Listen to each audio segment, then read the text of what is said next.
Fort Jesus Club. Topic: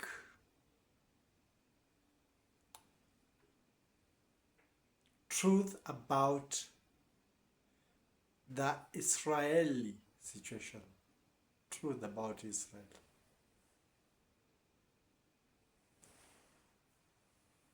I'm going to talk this evening about Israel based on the book of Ezekiel 16. It says, your father was an Amorite and your mother a Hittite. When you were born, you are not bathed or salted.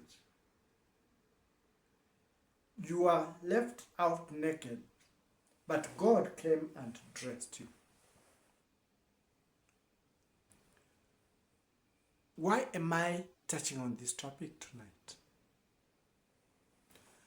Reason is the history of Israel has been a history of an amalgamation of people of different nations, different communities, different ethnicities. Let's start with the first founder. The founder of Israel and the other religious groups in the Middle East. Abraham lived in Ur, traveled through Canaan, lived partially in Egypt, and ended up in the Canaan area. But it's not only a matter of living, it's a matter of the interactions with the historical reality. Abraham married a stepsister called Sarai. Stepsister because the father was Terah, but the mothers were different. So he married a stepsister, Sarai, and later got a child or married one of the maidservants of Sarai called Hagar, who was an Egyptian.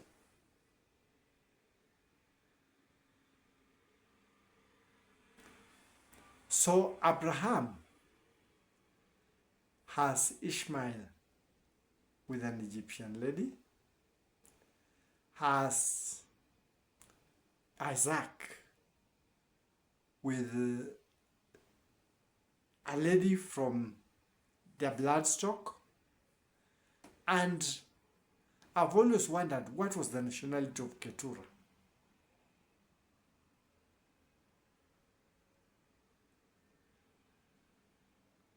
I looked at this and went back to history. There is this famous, was it 19-year or 21-year-old Pharaoh who goes out to square with the Hittites. His name was Tutmosis II or Tatmoshe II, depending on where you come from. And he wages a very fierce war that the Hittites surrender to him. They flee and surrender. And then we have a bigger war of the Hittites and the Egyptians, the Kemet, the black people. And this time,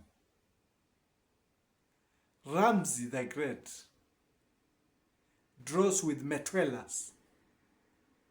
of the Hittites, and they write the first peace agreement known in the world.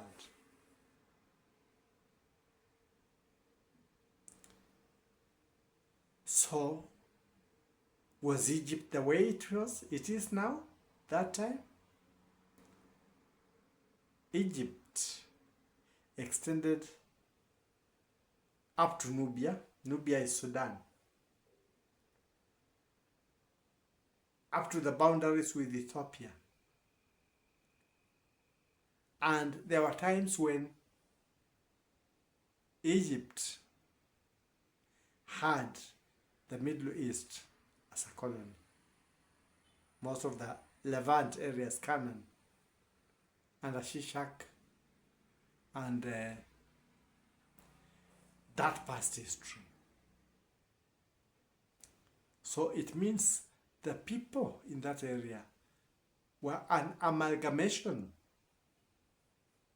of the Hittites and the Egyptians and others who stayed in there. Let's look at Abraham himself. He has a son by an Egyptian, a son by a fellow, could we call him an Israelite? That time he was not an Israelite. It's Babylonian. And Keturah, the third one, have not followed her nationality. This patriarch of that area offered a sacrifice, and God came to him in his dream and told him his children will be as many as the stars in the heaven, and his children shall be blessed. And his children were promised land in that area, the promised land. When I was growing up, I knew that Abraham had two sons. Ibrahim had Ishmael and had Isaac, who came two later.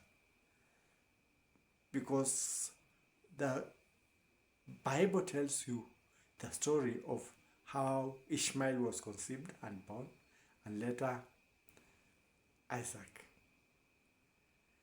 But the two ladies each had their firstborn. So we shall not touch that sensitive part where everybody wants to be the one who is mentioned. But we shall look at it this way. Abraham did not have two sons, as we are told.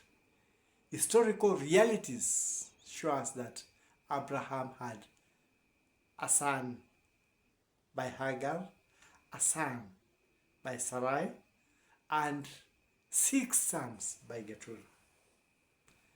That gives us a total of 8. Remember, those ones had not formed the Israel group. It's later, after that generation, where now Isaac has Jacob, whose name turns to be Israel, the one we are using, and had Esau or Edom, who some of the ethnic groups in that area belong to, because the Levant has had Edomite kings. Look at the book of Joshua, it will tell you that. And that one supports the writing. You were born by an Amorite and a Hittite, and you are not salted. You are amalgamated until when Moshe, had the calling to release the children of Israel from slavery. We are going with the Bible. Let's leave out some other historical facts.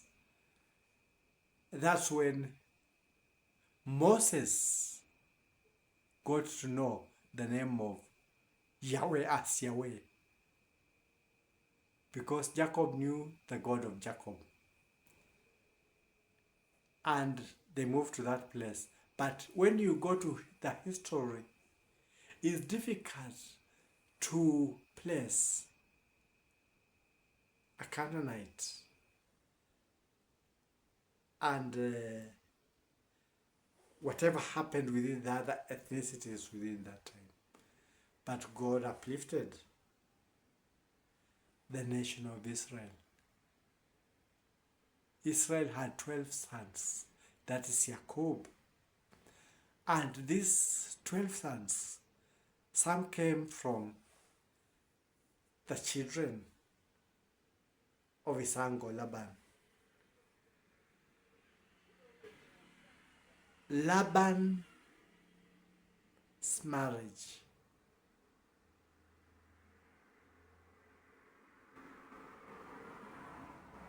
where was Rebecca?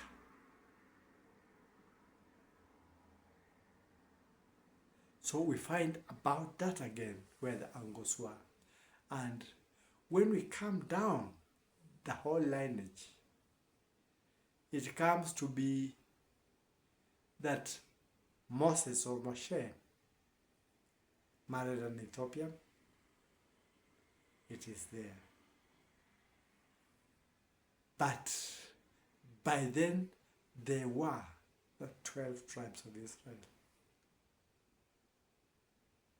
12 tribes of Israel. Israel. I'm not talking of Judah. The two wives, when there was competition for more children, they even gave out their maids, like Bilhah, who were not of the stock within, but who were of the amalgamated stock within that region. Eventually, the prophecy of Nebuchadnezzar came and people were scattered, as the prophecy had said.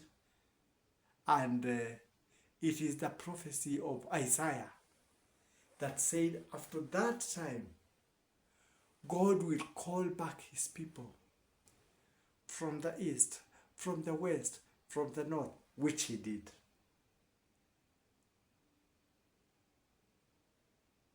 And God said also, those who are not called mine shall be called mine.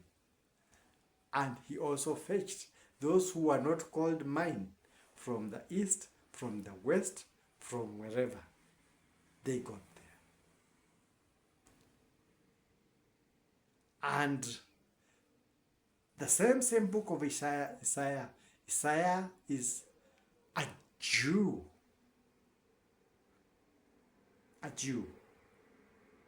by origin, an Israeli. That is his prophecy. It talks about the man from the wilderness of Arabia who will come riding on a camel. We have the religion that people purport is a great enemy to Judaism, to Christianity. It isn't. Because the formation is basically on the prophet Isaiah, who is a Jew. But what happened? After Babylon, when the Israelites who were in Babylon came back,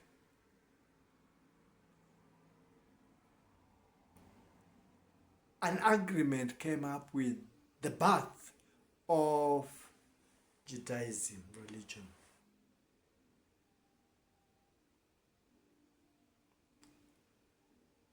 That's when they came and they were given permission by Cyrus the Great to go and rebuild the city. Judaism began there. Later, a splinter group of Judaism composed of Jews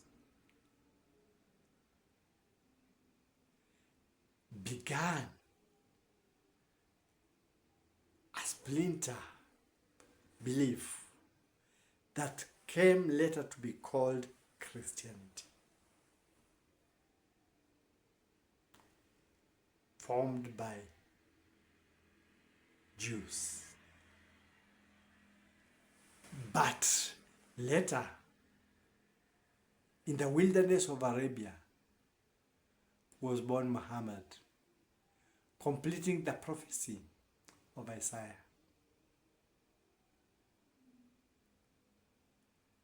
Historically, the three groups have existed in Jerusalem in peace, in total peace.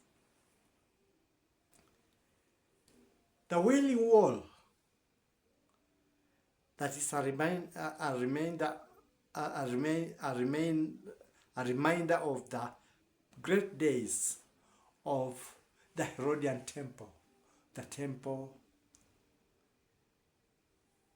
of Solomon, is where the Jews worship, holiest place. But apart from that temple, they are now in synagogues. The other people also used to worship facing the temple. Like when Islam began, they were facing the temple, but eventually they ended up in Mecca, facing Mecca.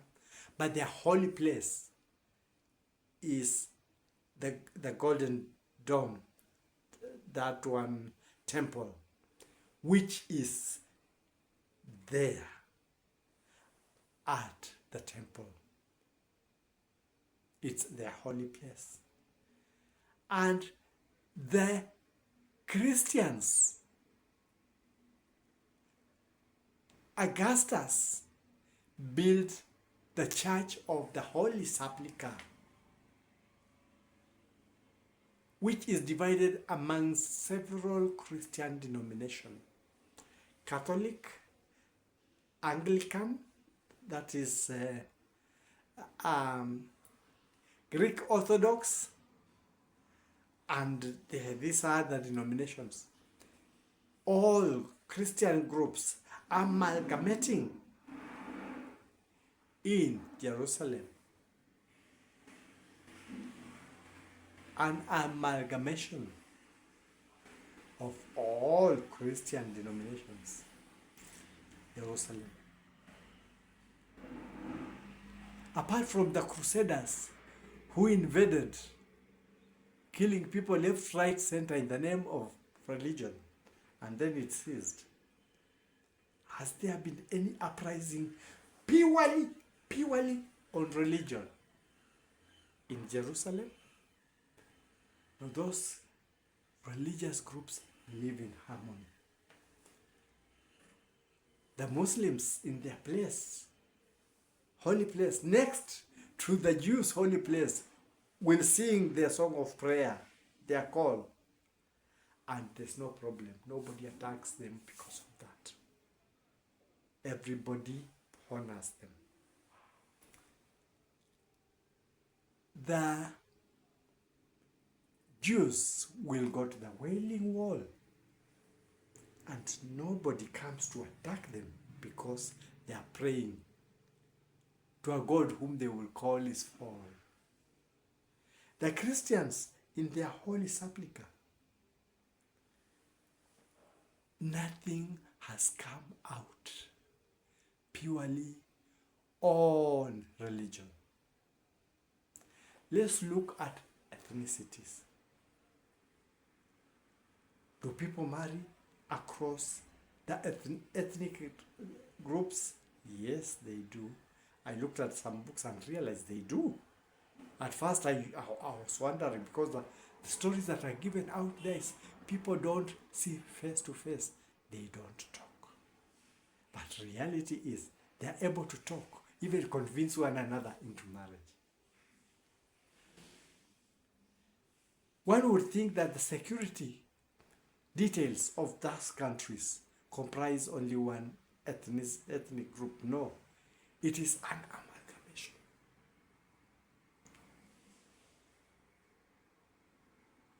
So, this thing that brings a lot of animosity, is it religion? Is it ethnicity? It isn't, because the very Bible says you were not salted. You were an amalgamation. But you rose out with the traditions and the way God created you to live peacefully in Jerusalem. That's what you're doing in Jerusalem. The Muslims, the Christians, and those people of Judaism whose ethnicity is that of Prophet Isaiah. Why am I saying this? We fought wars in those areas, saying Muslim against Judaism, Judaism against Christianity. But what do we have? A mirror called Jerusalem, a mirror that is telling us everything we are saying is a fallacy, it's a lie, because Jerusalem is peaceful. Jerusalem is beautiful. The interrelationship of the people in Jerusalem is peaceful. Yet we wage wars. We hate one another, saying that it is ethnicity, it is the religion. There's nothing wrong with the religion, because you each got your holy worshipping place and worship as per the book, as per the prescription of your worship and faith. It does not bring problems. So it is a high time we came to reality as those people of the Middle East. Look for a common ground, which you have. You have a mirror of Jerusalem. You can copy Jerusalem and live peacefully with one another. Have justice amongst yourself. And these security nightmares that are in that area will be able to end. I'm saying this because a country like Egypt had animosity time back with Israel. Jordan, by that time, even when the people are settling, now they are great friends. That friendship can be developed within the boundaries of Israel itself. Because I don't want to oppose, I don't want to say things that may make me appear to be partisan. But you will realize Israel is a country that comprises several ethnicities. And you live peacefully with those ethnicities. So, this is a call that Jerusalem be your mirror. And you make efforts to sit down. I know after a lot of animosity, it sounds almost an impossible thing, but with God, everything is possible. I know if you do that, you will end up having a relationship within, just like the relationship that you have with Egypt, that you have with Jordan, that you have with Saudi Arabia, that you have with other friendly countries. That friendliness can be brought within because you are an amalgamated community.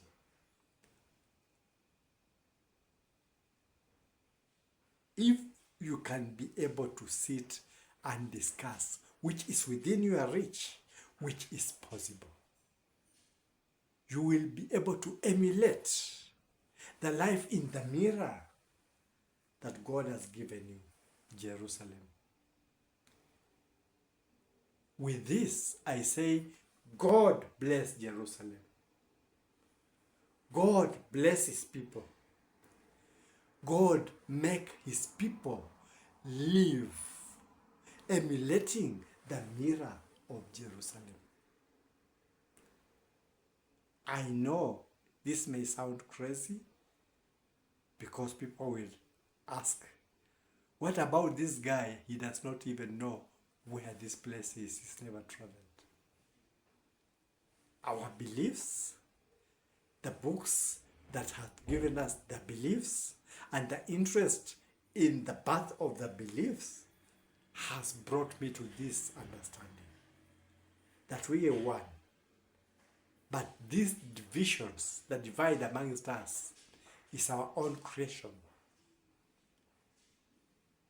but not to our benefit, to our grief. Because when these things are happening, there are no people who are not touched. So we all grieve because of problems we cause ourselves, while God has given the mirror of all these religions and ethnicities surviving in peace in Jerusalem. God bless Jerusalem. God bless the Middle East. That is my take for now.